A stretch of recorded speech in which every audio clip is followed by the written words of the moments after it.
The United States is running concentration camps on our southern border. Say what? There are children sleeping on cold concrete floors with aluminum foil.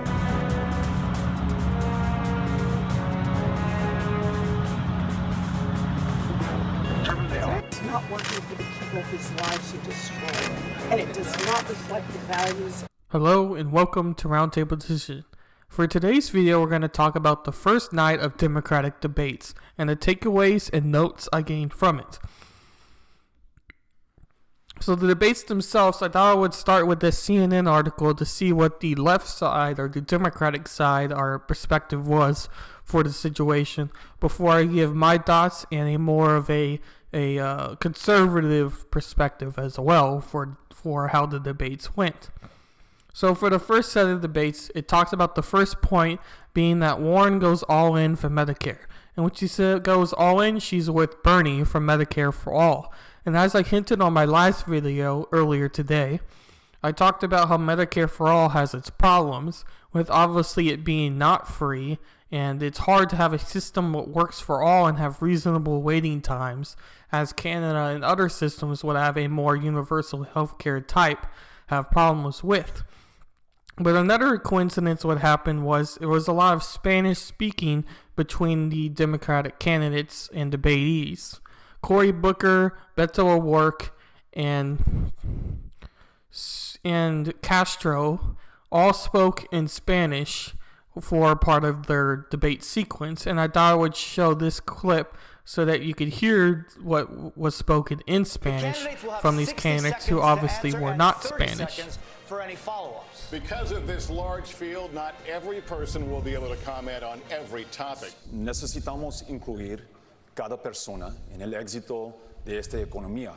Pero si queremos hacer eso, necesitamos incluir cada persona en nuestra democracia. Cada votante necesitamos la representación y cada voz necesitamos escuchar. Before I start with Cory Booker, I thought I would talk about Beto O'Rourke. So Beto himself obviously ran against Ted Cruz for the Texas election, the last election cycle.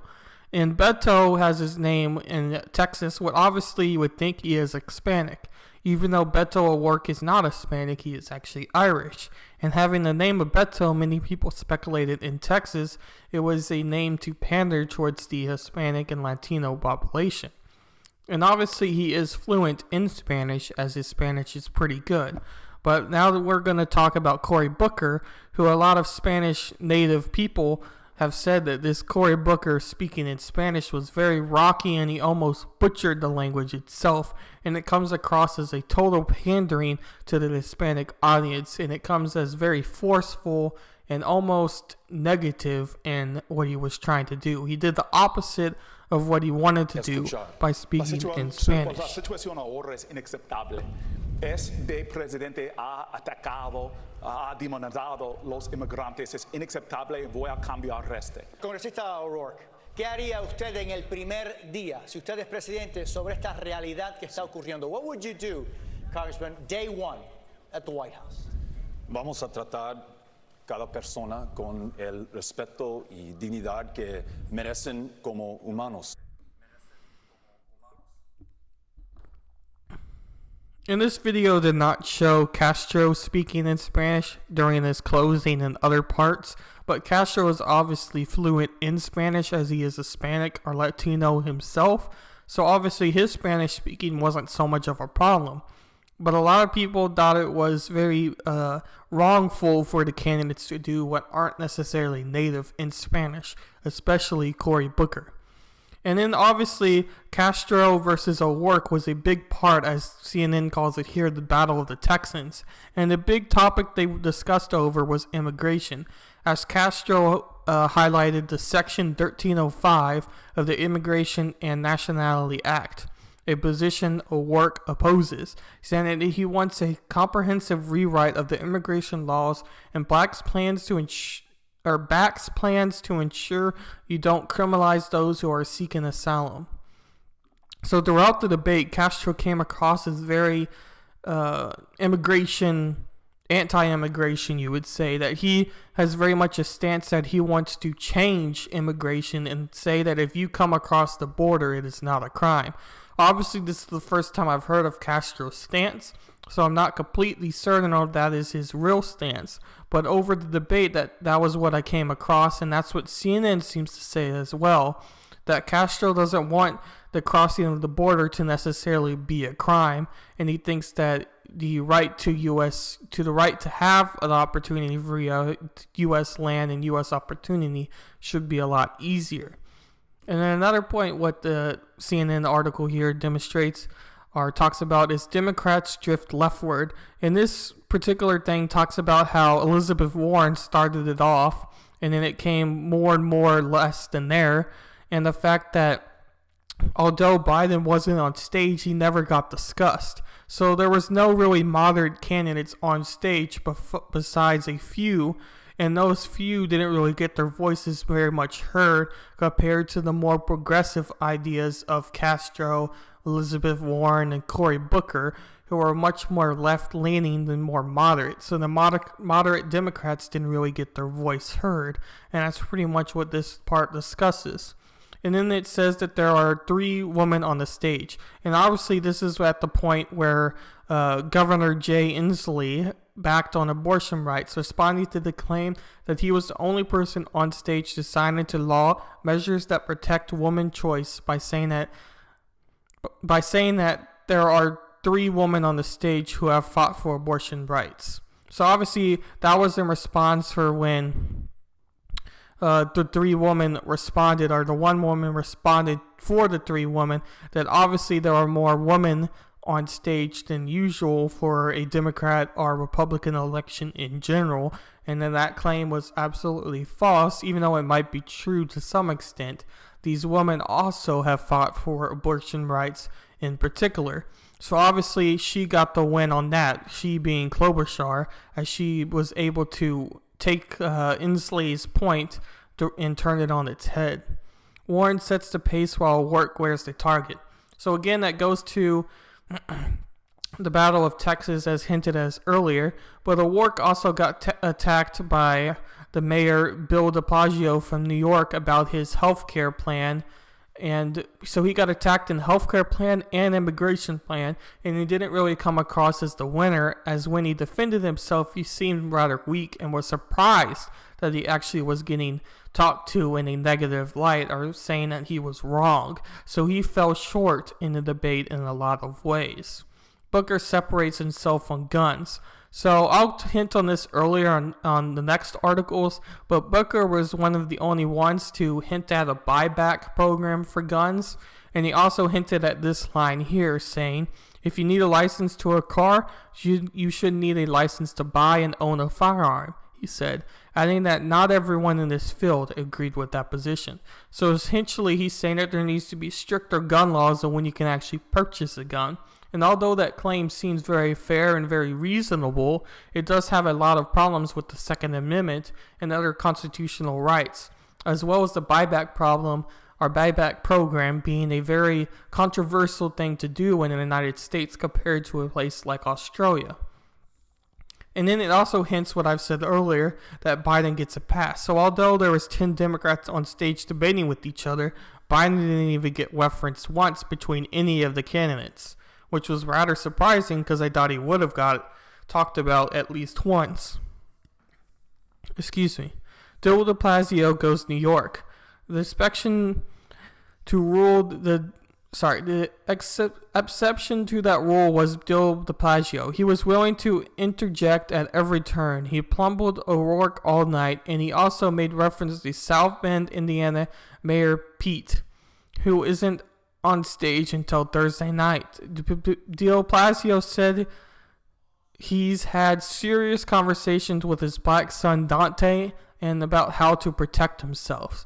So again, he's also hinting at the minority card, what Senator Cory Booker also hinted at, and he's very much playing the minorities, and that's what a lot of people thought the Congressman O'Rourke and Congressman Cory Booker were also pandering towards the Spanish population by trying to throw in some Spanish lines.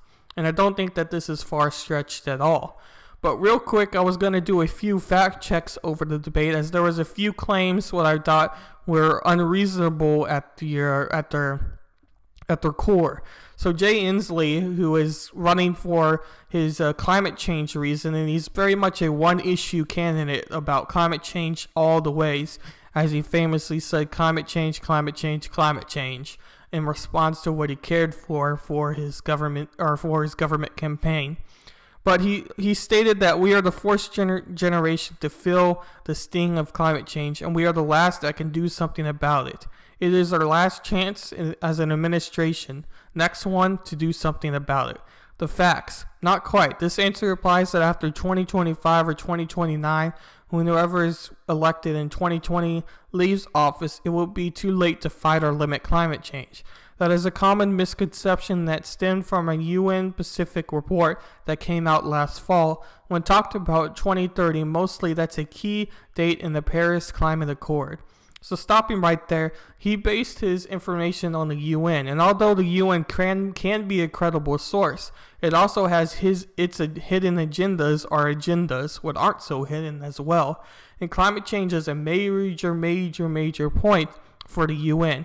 And it's interesting that a candidate is running fully on climate change, because there's obviously voters who do like climate change, but being a one-issue candidate can become quite complex. Another thing I thought I would talk about was the equal pay, as it came up several times. And essentially this is just not true, because it's illegal, as you could see here, and this sentence is here, it is illegal to pay men more than women for the same work, or vice versa, since the passage of the Equal Pay Act in 1963. Disparities, however, persist despite the law. And then also Tim Ryan, U.S. Representative of Ohio, said the bottom 60% haven't seen it raised since 1980. The top 1% control 90% of the wealth.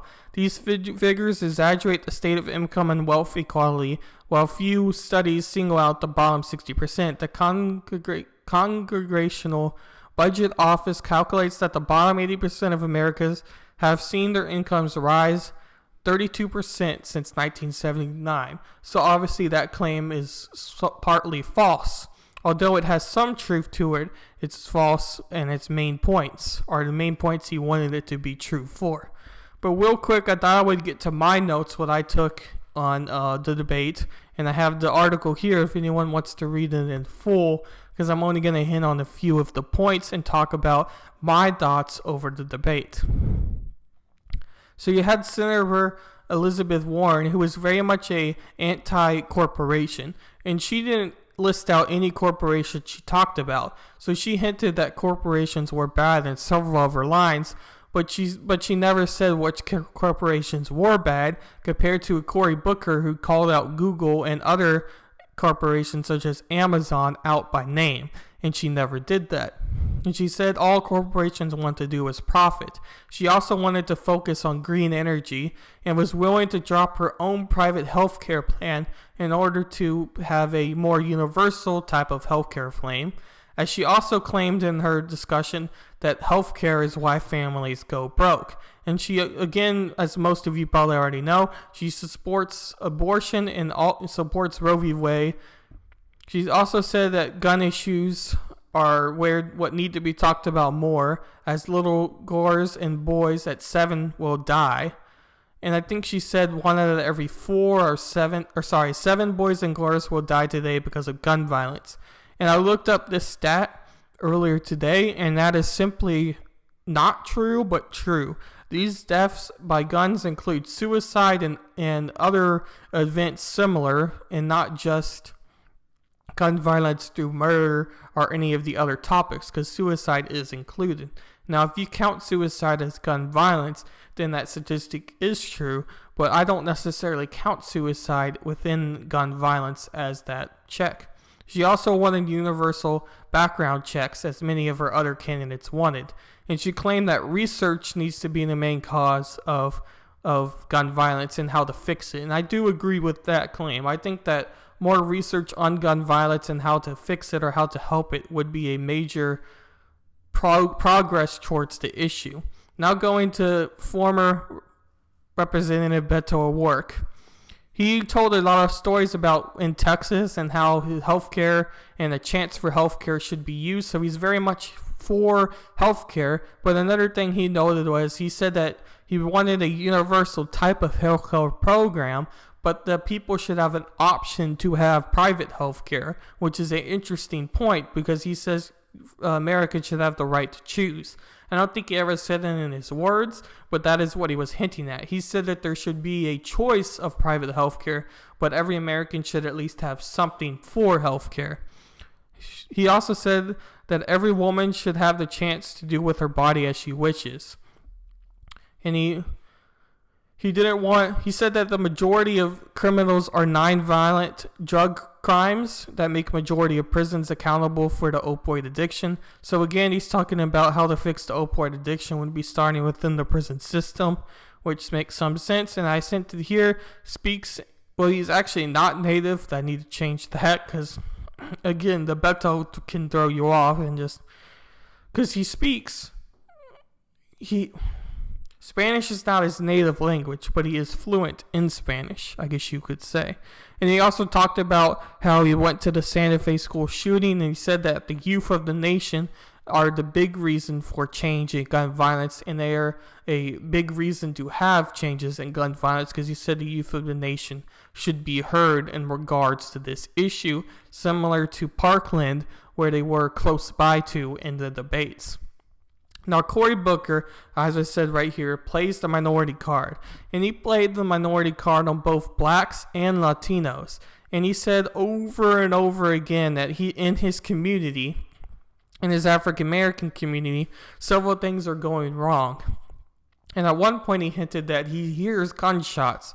And he's probably the only person to hear gunshots, or at least he hopes he's the only person to hear gunshots in his neighborhood. And obviously this is hinting that he lives in a ghetto. He lives with you. He is African American. He lives in the black community. He lives in the African American community. You should support me because I know what you deal with and who you are. But the thing about Senator Cory Booker is he doesn't necessarily live in the ghetto. His neighborhood isn't in the minority type of neighborhoods that he claims that he lives in. So this comes across as very pandering and almost a contradiction to what he claims to be true, and it's almost aggravating to the average American viewer. He also supported universal health care, and he stressed that natural energy should be the course of where we go. Another thing what he talked about, what I thought was very interesting and haven't seen much talk about it, was that he wanted to end ICE and their harsh policies and then rebuke the DACA program. He calls Trump this president, not addressing him by his name. So a lot of the candidates did this. None of the candidates really said President Donald Trump or President Trump. They all said this president when referring to Donald Trump. So it was just a claim I noticed that a lot of them were using. And it's almost that they didn't want to give any credibility to Trump or notice Trump in any direction at all. Only one wouldn't sign the deal for the nuclear. Only one wouldn't sign the deal for the nuclear deal that claims this is why Iran is mad. You don't have federal buyback programs. I hear gunshots in my neighborhood, and this is what he's talking about. I've had 7 people killed in my neighborhood.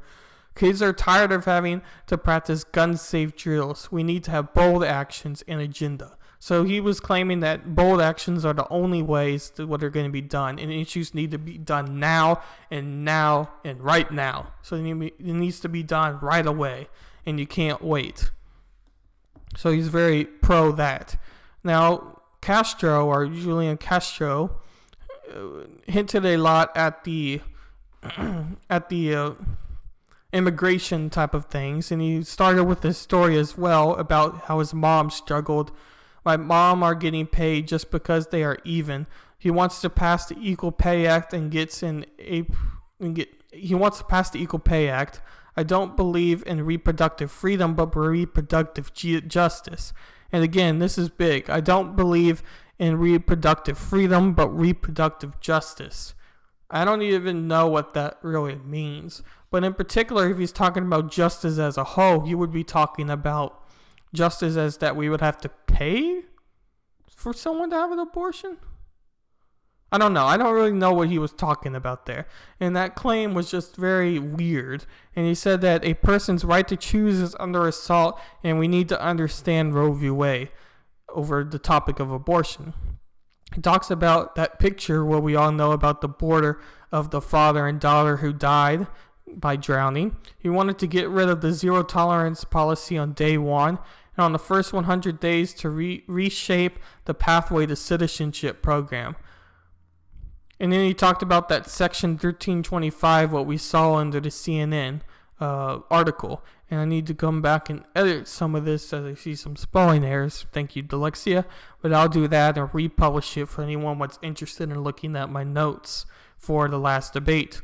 But going on, Senator Tulsi Gabbard of Hawaii just talked a lot about her personal experience with Iran and the cost of war and the cost of tragedy. She wanted to invest in healthcare, good-paying jobs, and green economy. Says we need to focus on objective rather than judging one view from the other. Second, to call out Trump with a chicken cabinet comment and yield her personal experience of war with Iran. She called Trump's cabinet, or people that follow Trump and represent Trump in his positions of power, I guess you could say, chickens for what they do, and that they don't know what they're doing. They're just a flock. Washington Governor Jay Inslee can't to stand up with unions as wind turbines cause jobs, not cancer. So this was in reference to Trump, as he said that wind turbines cause cancer. Now, I looked up this claim as well, and it is somewhat true what Trump was saying, because wind turbines can cause cancer and health problems and over a distance of time. Especially if you live near wind turbines, it's been a couple of studies have proven that you can experience worse health care conditions or worse health conditions and potentially have cancer from living close to wind turbines. So that claim is not true but not false at the same time, because it's not fully proven that it does, even though it is suggested from as far as my research that they can cause cancer. And he also wanted to focus on labor jobs. Women should be able to do as they wish with their body. And he's the only one to pass a law for it. And again, as hinted on the other article, when he said that, Klobuchar interrupted him and said that 3 women are on the stage and they have passed laws as women for women rights. So that kind of got debunked. He wants a college education and says his state has been successful. He calls president by his name, Donald Trump, and he welcomes refugees to his state. So that was in reference to when Trump called him out and what he thought was supposed to be an insult, that Donald Trump said that he would basically dump refugees into a state. And I'll try to find a clip and put it in the video if I can. But essentially, he said that he would welcome refugees into a state. So he's almost hinting that he would have an open border to a state. And that was really the main stance he had for that. Amy Klobuchar jumps into the woman's comment, as we said earlier. Immigrants are American. We need to talk about the economic field, factories, and small businesses. This president has gone backwards, again saying this president. It was a good deal to sign the Iran deal, but Trump didn't do it, and he promised a better deal, but hasn't made one. He has made us less safe. Don't give unlimited refuge for China and Russia. First to really diss Trump with a bathrobe claim. So she kind of dissed Donald Trump in a bathrobe claim, but I'll try to find a clip on as well to have in the video. But essentially, that was a major topic, to directly call the president out by his name in a debate or a presidential debatey way. And obviously a real debate wouldn't ever have someone calling a bathrobe comment, but it's a presidential debate. Mayor Bill de Blasio, how would you address income equality? Wants free public college, break up big corporations, need to be strong and progressive, money is in the wrong hands, raise minimum wage, We are not being honest. Says the immigrants aren't responsible, but the 1% class corporations are. Talks about his black son. So again, this was him pandering towards the black population, saying that he's had to personally teach his son how to be safe in school as a black or African American boy. And this is a very angering type of comment. And he also wanted to raise the minimum wage to $15. And obviously this just doesn't work, because if you raise the minimum wage by $15, yes, the people that still have the job are profiting from that position much greater than if they didn't have the raised minimum wage, but also means a ton less people won't have jobs, because if these companies have to make money. And even though a McDonald's or a Taco Bell looks like they're making a lot of money, in reality, once they pay all their labor bills, their profit margin isn't as strong as you think it is. So by raising the minimum wage, they would have to fire a lot less workers, and you would have a lot more people who are unemployed. So this system of raising minimum wage, although it sounds good, like free college sounds good, it does not work. John Dinley, raise minimum wage and fix the education system. It needs to be fixed. I know how to create jobs with a long-term strategy for creating jobs. John wins the healthcare debate as he jumps in and has a more moderate view. So that was my take. I think he won with a more moderate perspective of healthcare and his healthcare plan, and that he is willing to cross the line and work with Republicans to pass a bill that would actually help the majority of Americans and not have a universal healthcare system, what won't really work. And then Tim Ryan, he tells a personal story about General Motors and how it has lost many of jobs in his area. Seems very passionate about the issue, as he says 1% control 90% of the world. And again, from the AP article, we know that this claim is false. The law has already been established, and the issues is how the kids are being treated. We need trauma-based care, mental health counselors on every school, and we need to reform the education system. So obviously, the mental health counselors on every school, I do think that this could be potentially something that could happen, because I don't see a problem necessarily with it, as many of these school shooters end up shooting their own school and they have mental health issues. And for my previous video on gun control, according to Google, what went on for an hour, in short, I summarized that, and I'll have a summary video in the future, so just keep your eyes open for that. But in short, I stated that the mental health, the perspective of gun violence could be something I see being targeted in the future, or something we try to fix in the future as far as that goes. And I do think that that stance of trying to have a mental health counselor to fix the situation at every school, or at least help the majority of students at every school, is a smart issue. So I did like that claim. And obviously that was all of my notes I had, and I'll again go back and edit through this a little bit as I saw some mistakes. But I'll publish these for anyone that's interested in reading my notes fully.